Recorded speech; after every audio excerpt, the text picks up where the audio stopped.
Hi, in this video, we are going to cover another strategy that I found on Twitter. This is by someone called Mr. Vikram. So I will, as usual, link the strategy in the description so that you can have a look at it and get a more detailed idea of this. So as per this strategy, we are mainly looking at pivot points and R1 and S1 as our main indicator. So we are now looking at a crossover above and below R1. So in order to explain this, we are looking at a bank nifty futures chart, and on the chart we will now look for something like this to happen. So I will want that when the price of bank nifty futures goes to the R1 level, I will expect that there would be some resistance out here, and that will be my trade. So this resistance part will be in the form of a reversal. So if let's say an instrument is bullish and it is breaking above R1, I will assume that if it breaks out, right after that there would be some amount of reversal, because of which I get a good trade to enter out here. And along with that, I will also have some adjustments that have been mentioned here. So upon the breakout, I will take a trade, and if it goes against my direction, I will take a reversal. So now, in order to explain the strategy, what he is doing out here is he's checking for an R1 crossover, and right after that, there has to be a cross below the R1. So if you see out here, this is a candle where something like this is happening. So if you see the green candle is basically going above the R1 level, which we have found out here. So if the green candle goes above the R1, and immediately on the very next candle, there is a red candle that goes below the R1. This means that we are in the place for a reversal. So a reversal trade can be taken out here. So at this point, once this reversal happens on the 5-minute candle, I will take a trade in an ATM instrument. So I will basically look at an ATM instrument, and I will basically fire it. So I will take a buy position out here. So this buy position will be in the ATM instrument, which out here, as per this logic, would be the ATM call of 45,400. Now, once I am at 45,400, I will not just take the buy position out here. I will also be taking a sell of 200 points away call. So in my call out here, I will take a call that is around 200 points away, which in my case would be around 45,500. So at this 45,500 level, I will sell two different calls at this same level. So now I have something where I have one buy out here and I have one sell out here, and using this I will take a bearish trade. So because I have a buy, it will give me a bullish exposure, and because I have my sell, I have something like a ratio spread, and the payoff graph of the same would look somewhat like this. So this would be your profit and loss line, and at this would be your entry point, and this will be the point of where you have sold your call option. Now, once you sold your call option, we will also have something like a adjustment to that strategy. So let's say if after taking my entry, upon the price goes against me and it goes above this sold option price, in that case, I will then make an adjustment where I will convert my entire strategy. I will book my profit in my call bot leg, and I will convert this to the two cells that I have out here. I will add another put out here, and by adding this put, I will basically be able to get something like a converted this into a straddle. So which what was previously a ratio will now become a short straddle for me out here. So let's see how do we build this on Tradetron. So first I will check for my pivot points R1 and S1. So in order to do that, I as usual have my strategy, and you can use this exact same strategy from the link in the description. So I will just quickly walk you through the strategy where I have my condition builder setup. So if my open is less than my pivot point R1. So in my pivot point, I'm using my candle of day because I want this R1 level to be captured. When I use the candle of day, I am basically going to get my R1 level based on the calculations of yesterday. So if I want this particular R1, I will use pivot point with futures of Bank Nifty and my candle type as day. And in my position out here, I'll use position open with a 5-minute candle and of -2. So now I'm checking if my -2 candle basically does this entire this same thing. So if the green candle that you're seeing out here is crossing above the R1 level, this is what I have defined out here and out here.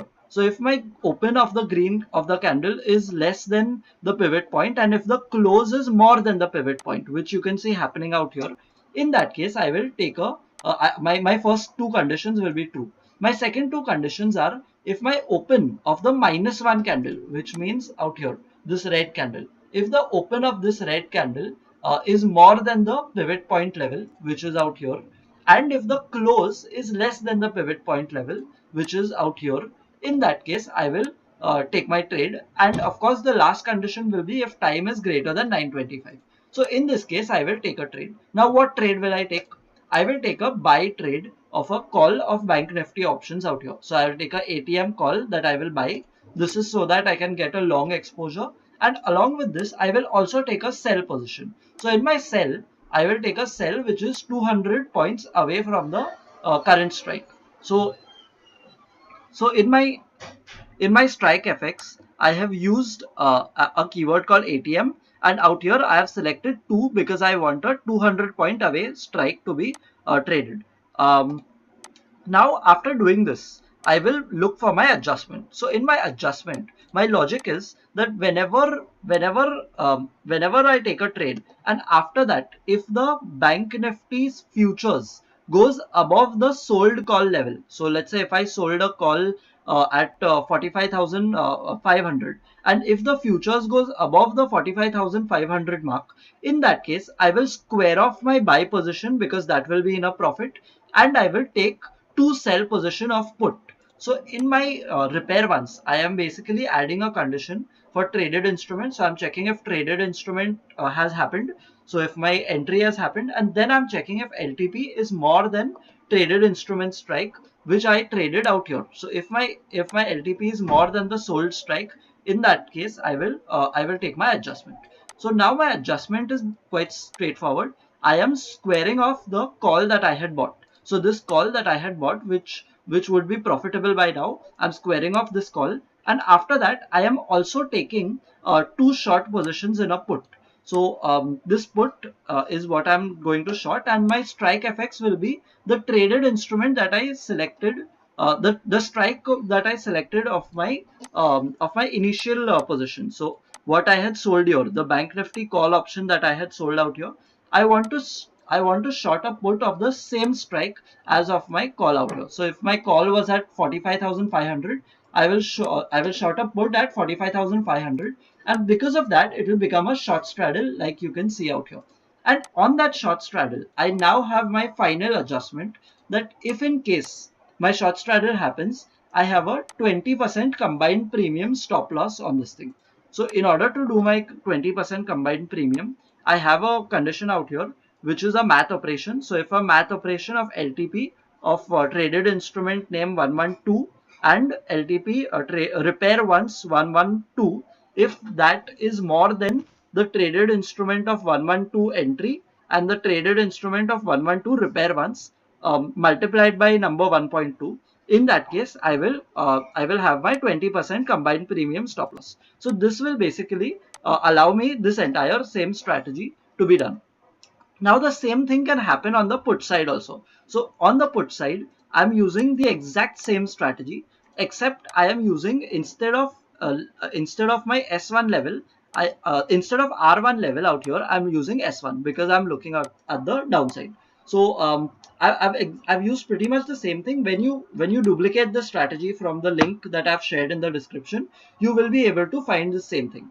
Um, Again, my adjustments are also pretty much the same, adjusted for the downside. And then finally I'm exiting at the end of the day, which I have added in my universal exit condition. So that is about the strategy. Let's now have a look at how the backtest report is performing for this exact same strategy. So I will now go to backtests, and in backtests you can see that the completed backtest out here, where I run the same backtest for a 6 month period. You can of course run it for a longer period in order to understand better how the strategy would perform. And I can see that this strategy has given a fairly decent return. So as looking at the drawdown is quite good as compared to any other option selling strategy. And it is fairly consistent in nature, at least in the last 6 months. So go ahead, backtest the strategy, duplicate it from the link. And as usual, if you have any questions, if you have any suggestions on what topics or what keywords we should cover in future, feel free to drop it in the comment section below, and we would be happy to help you with it. Do subscribe to this channel also, it helps us a lot, and share this content with your friends so that they can also become more systematic and disciplined traders. Thank you very much.